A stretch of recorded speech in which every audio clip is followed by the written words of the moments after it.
Hello សួស្តីបងប្អូនអំពូមេងនិងក្មួយៗទាំងអស់គ្នាវ៉ាវញ៉ាំហើយកកលើគ្នា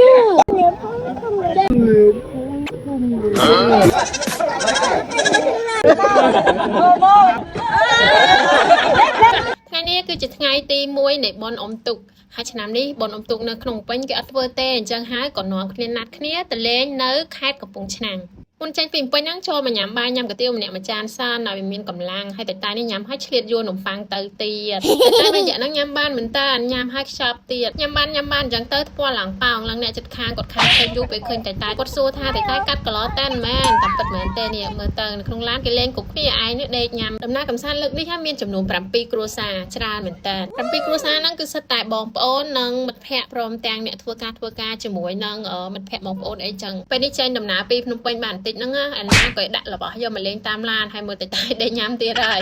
តាមពិតខ្ញុំអត់មានកម្រងថាមកដល់លេងទេស្រាប់តែធ្វើខូកណាត់ឲ្យកូនហើយស្អែកឡើងបងប្អូនគាត់ខលមកប្រាប់ថាតោះយើងនាំគ្នាទៅដើរលេងនៅក្នុងឆ្នាំងអីដល់ទៅលឺអញ្ចឹងមើលទៅមានអីស្ដាប់ទៅរៀងសប្បាយដែរចាំការវិច្បវិចមកបរហើយគ្នាម៉ោង7កន្លះហើយជួបគ្នានៅក្រែនភ្នំពេញតែដល់ពេលចង់ចប់ទៅងាប់ចេញមកម៉ោងចង់8កន្លះហើយមកតាមផ្លូវហ្នឹងឆ្ងាយគួរសមដែរបងប្អូនពីភ្នំពេញមកដល់កន្លែងលេងហ្នឹងគឺចម្ងាយ110គីឡូម៉ែត្រយើងជិះប្រហែលជាខ្ទង់2ម៉ោងអីផ្លូវជិះមកឆ្ងាយក៏ឆ្ងាយហើយណាមួយអត់ស្គាល់ផ្លូវមកតាម Google Map ទៀតអ្នកដែលនាំផ្លូវហ្នឹងគាត់ក៏វែងហើយអ្នកដែលមកតាមដែលអត់ស្គាល់សោះហ្នឹងក៏វែងដែរបែកខ្ញែកគ្នាអស់ពេញហ្នឹងឡាននៅមុខខ្ញុំហ្នឹងជាឡានបងប្អូនខ្ញុំគាត់គ្រាន់បានមើល Google Map ចឹងគាត់ស្គាល់ខ្លះបើខ្ញុំពីអ្នកប្តីខ្ញុំវិញស្អាតចែថ្មីជ្រើងតែម្ដងតើតាម Facebook ហ្នឹងក៏មិនដែលបានឃើញដែរថាទីតាំងហ្នឹងរូបរាងមកចម្ងាយវែងណាវែងផ្លូវចុះវែងផ្លូវឡើងចុះឡើងនំទៅទិញសម្រាប់ញ៉ាំអីហ្នឹងគឺញ៉ាំតាមឡានមកកញ្ចប់ហើយមិនចប់ទៀតទាំងឪទាំងកូនទីបំផុតហ្នឹងគឺយើងមកកាន់តាគៀកទៅចិត្តដល់កន្លែងលេងហើយក៏មកជួបជាមួយនឹងក្បួននេះគឺក្បួនហែតខិនហើយខំប្រឹងអដំបងឡាយថាដល់ហើយតាយើងពិតមិនមែនទេជិះតាំងពីពេលហ្នឹងទៅឡើងចង់1ម៉ោងទៀតបានដល់អូយជិះយូរដែរហ្នឹងប៉ុន្តែអត់បញ្ហាបងប្អូនដោយសារទេសភាពតាមផ្លូវហ្នឹងស្អាតយកតែមែនតើស្អាតខ្លាំងណាស់ខ្ញុំសូមទៅសើគឺថាជក់ចិត្តដិតអារម្មណ៍ជាមួយនឹងទេសភាពហ្នឹងគឺបងប្អូនទៅដឹងតែថាពេញចិត្តស្ដោកតែម្ដងចំពោះខ្ញុំវិញទៅអត់ស្ដាយពេលហើយក៏អត់ស្ដាយលុយដែរដោយសារតែបានមើលទេសភាពស្អាតដែលមើលទៅត្រជាក់ភ្នែកហ្មងបងប្អូនជិះចុះជិះឡើងវែងទៅវែងមកទីបំផុតទៀតក៏បានមកដល់ខ្លោងទ្វារដែលជាកន្លែងកំសាន្តហើយកន្លែងនេះមានឈ្មោះថាគៀតហ្វាមចូលពីច្រកខ្លាំងទ្វារនឹងហួសមកបន្តិចមកដល់កន្លែងដែលត្រូវបង់លុយហើយកន្លែងនេះផងដែរគេតម្រូវឲ្យអ្នកជិះនៅក្នុងឡានហ្នឹងលើកលែងតែតកង់ទេគឺត្រូវចុះដើរដើម្បីបាញ់ណាប់សម្រាប់មេរោគគេថាអីមកកពស់មែនអូមកកពស់ទៀតហ៎នេះមកចេះឆ្ងល់ចុះទៅអីគេណាមានតែតេហ្នឹងអាណាវិញគេខំទៅតឹងរងចាំគេថាស្មានតែចុះមកមានអីអស្ចារ្យដល់ហើយគេលន់មាត់ថាអត់មានអីផងហ្នឹងមានតែតេហ្នឹងនេះគេឲ្យយើងបាញ់ថ្នាំសម្រាប់មេរោគចូលតាក់តែហ្នឹងថ្នាំសម្រាប់មេរោគពេលចូលមកហ្នឹងគេឲ្យវ៉ាកពស់សានក្រ1ម៉ែត្រហ្នឹងគេយកលុយទេចាប់ពី1ម៉ែត្រឡើងគេគិតលុយពេញមកដល់ជួបជាមួយនឹងលបងជ្រូក3នាក់នេះអូយក្បាលពោះឡើងក៏ផ្លែរៀងគេឡើងអែនអនស្អាតមែនតើឡើងខ្ជូតឥឡូវនេះបន្ទាប់ពីជិះឡានមករៀងឆ្ងាយដែរហ្នឹងចូលបន្ទប់ទឹកចូលអីហើយបន្ទាប់មកក៏បង់លុយពួកខ្ញុំមានគ្នា5នាក់ប៉ុន្តែដោយសារឯណាហ្នឹងទៅតែ1ម៉ែត្រទេហើយតែវិញ1ម៉ែត្រ10អញ្ចឹងទៅយើងគិតលុយចំនួន4នាក់ free ឯណាមួយពេលចេញមកវិញឆែកមើលលេខឡានបងស្អាតដែរនេះបងបកទីកននេះចេញបាត់ក៏ដែរម្នាក់មួយអានេះបងអាចយកដូរភេសជ្ជៈឬក៏មិនក្រែមកសឹកបងមួយអន្តែបងទៅចំណុចលេខ6ដើម្បីដូរភេសជ្ជៈឲ្យចំណាលេងបងដូរបានប៉ុន្មានមកសឹកក៏បានមួយបងក៏បានមួយចុះអាហ្នឹងឆែកមើលលេខឡានដើម្បីកន្លែងចតឡានមែនពេលមកវិញបងគាត់ទៅឈប់នៅមុខនេះទៅគេបិទមើលលេខឡានអូពេលនេះបងលុយរួចហើយម្នាក់22000ឥឡូវនេះចេញដំណើរជិះទៅមុខទៀតបានដល់កន្លែងលេងហ្នឹងបងប្អូនជិះមកក៏ឃើញមានកន្លែងស្អាតតាមផ្លូវបដាហើយប៉ុន្តែអត់ទាន់ចូលទេចាំចូលពីក្រោយនោះមកមុខវិញហើយយើងចេញទៅផ្ទះវិញតែម្ដងសម្រាប់បងប្អូនខ្លះគិតថាវាមិនសមទេតម្លៃហ្នឹងដែលជិះតាំងពីណាពីណីមកហើយអត់មានអីមើលច្រើនព្រោះថាសត្វដែលមើលទាំងអស់ហ្នឹងភាគច្រើនសិតតែជាសត្វដែលយើងធ្លាប់ឃើញហើយអញ្ចឹងណាប៉ុន្តែបើសម្រាប់ខ្ញុំវិញខ្ញុំឆ្លាញ់ទេសភាពជុំវិញហ្នឹងស្អាតវាប្លែកភ្នែកហើយនឹងខ្យល់អាកាសអីហ្នឹងបរិសុទ្ធល្អមែនតើអញ្ចឹងខ្ញុំគិតថាតម្លៃនេះគឺអត់ថ្លៃទេដោយសារតែ ម្នាក់20000តែគេឲ្យភេសជ្ជៈយើង free ម្នាក់មួយកែវគឺថាយើងទិញចំនួន4នាក់អញ្ចឹងយើងបានភេសជ្ជៈ free ហ្នឹងចំនួន4កែវដែរក្រោយពេលបានទិញសំបុត្ររួចហ្នឹងយើងត្រូវមកកន្លែងលេខ6នេះមុនគេដើម្បីយើងយកសំបុត្រហ្នឹងយកមកដូរភេសជ្ជៈដែលគេ free ហ្នឹងបងប្អូនសម្រាប់អ្នកមកលេងនៅទីនេះគឺគេហាមយករបស់ញ៉ាំភេសជ្ជៈអីចូលដោយសារនៅទីនេះគេមានលក់បាយដែរហើយបាយនៅនេះក៏អត់ថ្លៃដែរបងប្អូនអញ្ចឹងយើងទិញបាយនៅនេះញ៉ាំក៏បានដែរឬមួយក៏យើងចង់ថាញ៉ាំបាយលក្ខណៈគ្រួសារយើងអាចដាំបាយដើម្បីវេចខ្ចប់មកយើងទុកនៅក្នុងឡានទៅក្រោយពេលយើងដើរកំសាន្តនៅទីនេះហើយញ៉ាំភេសជ្ជៈអីហើយអស់ហើយយើងអាចចេញទៅក្រៅទៅរកទីកន្លែងផ្សេងដើម្បីដាក់កាទេលដាក់អីញ៉ាំបាយបានបាយម្ហូបរបស់គេគឺបែបនេះបងប្អូនតំណងតែច្រើនមុខទៀតផងមួយខាំគេលក់4000មកប្រអប់វិញគឺ10000ហើយនៅមានបាយម្ហូបកំងអីណាផ្សេងទៀតបងប្អូនទៅដល់ឃើញហើយនឹងអាចសួរតម្លៃគេបានវីដេអូនេះរៀងវែងតិចហើយមើលទៅដូចជាការប្រម៉ូទអញ្ចឹងបងប្អូនត្រូវឲ្យខ្ញុំចង់ជួយប្រម៉ូទទីកន្លែងលេងកំសាន្តរបស់ស្រុកខ្មែរយើងដើម្បីឲ្យខ្មែរយើងស្គាល់បានច្រើននងគ្នាបានទៅលេងចឹងទៅមានប្រាក់ចំណូលវិលជុំនៅក្នុងស្រុកឥឡូវនេះកូនរបស់ខ្ញុំគាត់មកកំងភេសជ្ជៈដែលគេ free យើងកំងទុកគេឲ្យលេខយើងរងចាំនៅពេលដែលដល់លេខរៀងរបស់យើងអាចមកយកភេសជ្ជៈបានប៉ុន្តែទម្រាំទៅដល់លេខរៀងយូរគ្រាន់បានដែរបងប្អូនមើលឡើងឆ្អែតមកជុំហើយអស់ហើយបានដល់លេខរៀងមកយកភេសជ្ជៈតែក៏មិនអីដែរដោយសារសប្បាយគួរសមដែរណាកំពុងតែជ្រួច្របល់ឆឹងទៅលេងទឹកហើយឡើងតែពាក់ខ្សែដៃនេះតែងាកមើលបាត់ឯណានោះដល់កន្លែងមាត់ទឹកបាត់លឿននោះលឿនបុកពោះម្ដងម្កាលដែរនឹងខ្លាចចុះទឹកក៏ព្រោះអីទាចុះទឹកហើយចាប់អត់ឈ្នះទេចុះទឹកបានប្រហែលកាមហើយទម្រាំតប៉ាទៅអូសឡើងមកវិញបានគាត់ថាគាត់ចង់លេងទឹកព្រោះឯងប្រាប់ថាមកលេងទឹកហេតុអីបានឲ្យលេងទឹកតាមពិតទៅគឺមកលេងទឹកហ្នឹងត្រូវឲ្យបងប្អូនតែមិនមែនលេងទឹកកន្លែងហ្នឹងទេខ្ញុំចូលកន្លែងហ្នឹងហើយខ្ញុំចេញពីកន្លែងហ្នឹងខ្ញុំទៅកន្លែងទឹកធ្លាក់ថ្មក្រាលមកកន្លែងទៀតបងប្អូនគឺទៅលេងទឹកជ្រោះនៅហ្នឹងហើយនឹងញ៉ាំបាយញ៉ាំអីនៅហ្នឹងខ្ញុំស្ដាយទេសភាពអញ្ចឹងខ្ញុំថតយកទាំងអស់តែម្ដងឯណាកូនស្រីបានចឹងវិញថាញាប់ដៃញាប់ជើងអូយនឹងស្ងៀមទេផ្លែ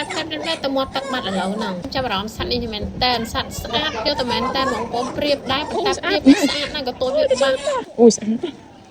អូបាទមកនោះវាសម្រាប់ผมជើងវាក៏ស្អាតដូចកតុយអញ្ចឹងអូមករៀងគេ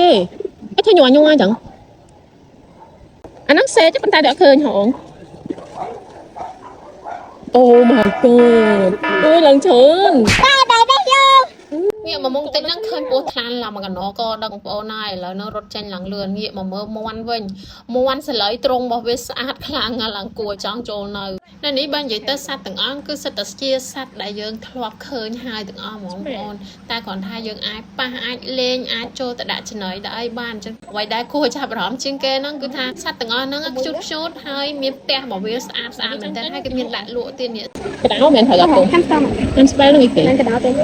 ស៊ុបហ្នឹងអូនេះស្អាតទេអូយេវាណា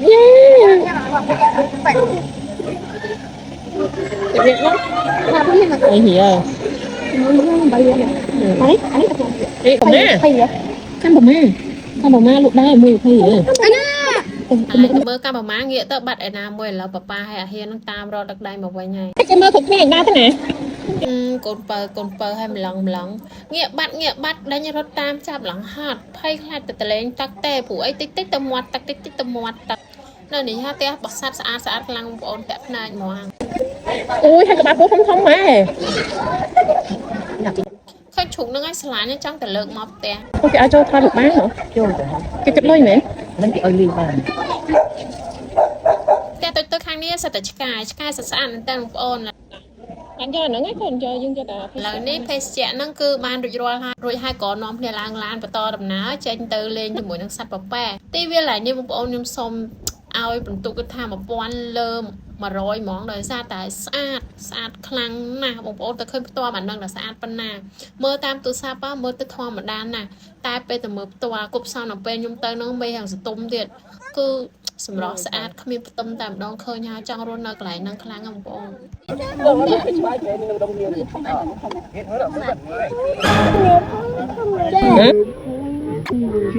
អាយអូឌីម៉ាឲ្យមកមើលជាមកមើលប៉ែបែរខ្ញុំមកឆ្ងល់ថាទិញណងនេះគេនឹងម៉ាក់ដល់តែប្រាប់ថានឹងពងហើយវាឆ្ងល់ថាវាកំពងធំជាងគេជាងឯងមែនវាញ៉ាំឯកូនអាហ្នឹងវាញ៉ាំទេមកពេលនេះចូលមកកន្លែងទៀតហើយនេះជាកន្លែងចុងក្រោយហើយប៉ុន្តែសប្បាយខ្លាំងកន្លែងនេះគឺមានគោមានប៉ែមានជៀមហើយមានសត្វអូទ្រីសហើយញ៉ាំទឹកដោះជៀមទៀតបងប្អូនអូយកន្លែងញ៉ាំទឹកដោះជៀមហ្នឹងគឺថាជាលើកដំបូងសម្រាប់ជីវិតខ្ញុំហើយ បងប្អូនកុំភ្លេចជួយ Subscribe YouTube Channel របស់ឯណាទៅតាមអ្នកមួយផងណា Con khơi bên sao phải đi ra này. Con khơi bên sao phải đi ra. Bạn bên tí còn. នេះជាសត្វអូទ្រីសមានតែ2ក្បាលទេនៅនេះទៅលេងឡើងហ្នឹងបងប្អូនទៅជាលក្ខណៈគ្រួសារទៅគ្រួសារច្រើនកាលណាកាន់តែសុបាយកាលហ្នឹងបើសិនជាយើងទៅលក្ខណៈត2នាក់អីហ្នឹងតយើងទៅបែបរ៉ូម៉ាន់ទិកអីនៅទៅលេងទឹកជ្រោះបោះតង់បោះអីប៉ុន្តែបើថាចង់ដើរលេងមើលសត្វមើលអីឲ្យសុបាយមើលទេសភាពឲ្យសុបាយហ្នឹងតតែមានក្មេងមានមនុស្សចាស់មានអីចឹងទៅជាលក្ខណៈគ្រួសារបានសុបាយខ្ញុំរីខមមិនថាទៅជាលក្ខណៈគ្រួសារទៅសុបាយបងប្អូនបើបងប្អូនទៅបោះតង់បែបរ៉ូម៉ាន់ទិកទៅប្តីប្រពន្ធអីត្រូវហើយធ្លាប់ឃើញវីដេអូនៅក្នុង Facebook ឃើញសត្វប្រពែហ្នឹងវាឡើងលើនេះហើយយំស្មាននៅប្រទេសគេតែតាមពិតមែនបងប្អូននេះប្រទេសយើងតានៅកន្លែងហ្នឹង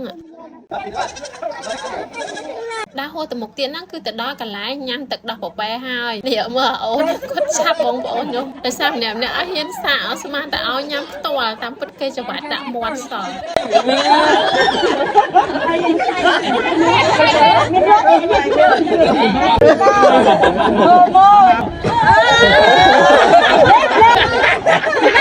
Ôi, không được bạn đi. Chơi bươn. Bò nhắm cái tủ. Tiền nhắm chứ. Đây nha mấy. Nha mặt. Bà chơi thực hiện chuyện. Mà vô mà túng. Mana? Atau main retak. Main retak. À.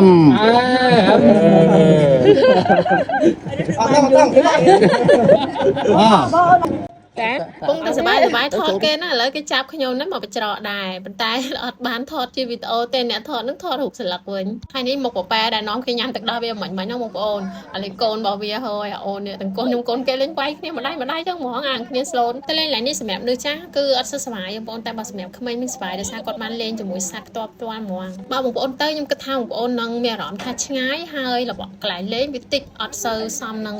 តម្លៃនៃការចំណាយពេលនិងការជិះឡានជិះម៉ូតូមកប៉ុន្តែសម្រាប់តម្លៃសបុតវិញខ្ញុំគិតថាអត់ថ្លៃទេតម្លៃប៉ុណ្ណឹងបាយម្ហូបវាអត់ថ្លៃទេគ្រាន់តែថាការចំណាយពេលក្នុងការជិះទៅនឹងវាឆ្ងាយវាអត់សមនឹងអ្វីដែលយើងត្រូវទទួលបានមើលអញ្ចឹងតែសម្រាប់ខ្ញុំវិញគឺខ្ញុំមើលទេសភាពនឹងលេងកូនខ្ញុំហ្នឹងគឺសប្បាយអីទេប៉ុណ្ណឹង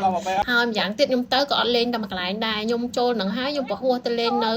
ទឹកធ្លាក់ថ្មក្រាលនៅចិត្តនឹងដែរទេអញ្ចឹងខ្ញុំចេញពីហ្នឹងទៅខ្ញុំទៅមួយកន្លែងទៀតនៅហ្នឹងនៅក្នុង page របស់គាត់គឺគាត់ប្រាប់ថាគេបើកតែរៀងរាល់ថ្ងៃសៅរ៍និងអាទិត្យហើយនិងថ្ងៃបុណ្យទេគឺបើកចាប់ពីម៉ោង 8 រហូតដល់ម៉ោង 6 ល្ងាចសម្រាប់ច័ន្ទដល់សុក្រហ្នឹងគឺគេភាគច្រើនទទួលសម្រាប់សិស្សក្រុមដូចជាខាងស្លាយគេកក់គេនាំសិស្សទៅដើរលេងឥឡូវនេះវីដេអូបានចប់ហើយជួបគ្នាជាមួយវីដេអូទៅលេងទឹកជ្រោះថ្មក្រាលនៅវីដេអូក្រោយ Bye bye.